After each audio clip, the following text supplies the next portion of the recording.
Երրորդ բաժնում մեկ հարց կա, պատիվ ունեմ խմբակցության կողմից ներկայացված Հայաստանի Հանրապետության ազգային ժողովի հայտարարությունը հայրենական մեծ պատերազմի հաղթանակի 80-ամյակի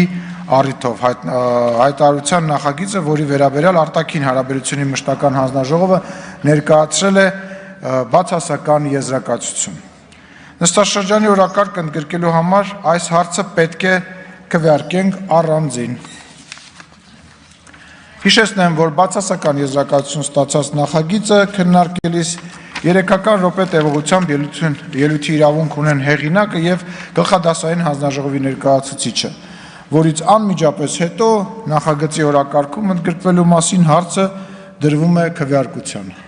Հարցերի համար հերթագրում։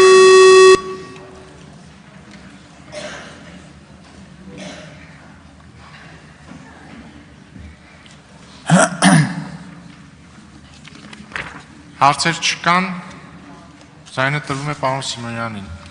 Պարոն Սիմոնյան։ Այժմ քննարկում ենք երրորդ բաժնում ընդգրկված նախագիծը, որի քննարկումից անմիջապես հետո կկազմակերպենք նախագծի քվեարկությունը։ Ձայնը տրվում է Հայաստանի Հանրապետության ազգային ժողովի հայտարարությունը հայրենական մեծ պատերազմի հաղթանակի 80-ամյակի առիթով հայտարարության նախագծի հիմնական զեկուցող Տիգրան Աբրահամյանին։ Համեցեք, պարոն Աբրահամյան։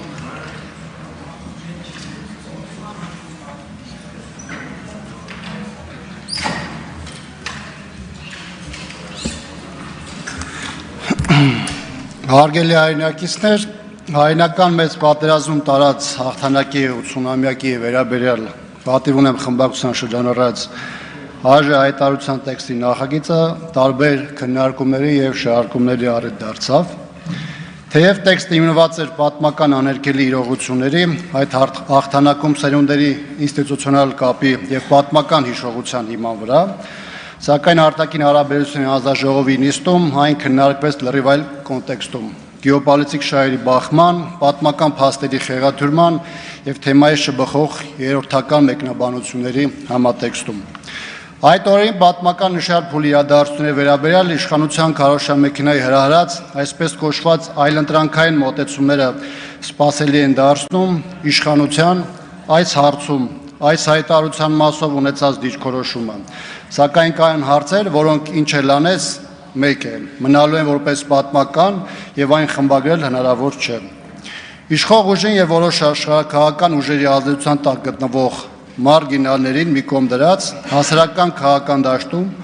կան արդյոք քիչ թե շատ ճանաչված ուժեր կամ գործիչներ, ովքեր կարող են կասկածի տակ դնել հայրենական պատերազմում տարած հաղթանակի կարևորությունը եւ դրանում հայ ժողովրդի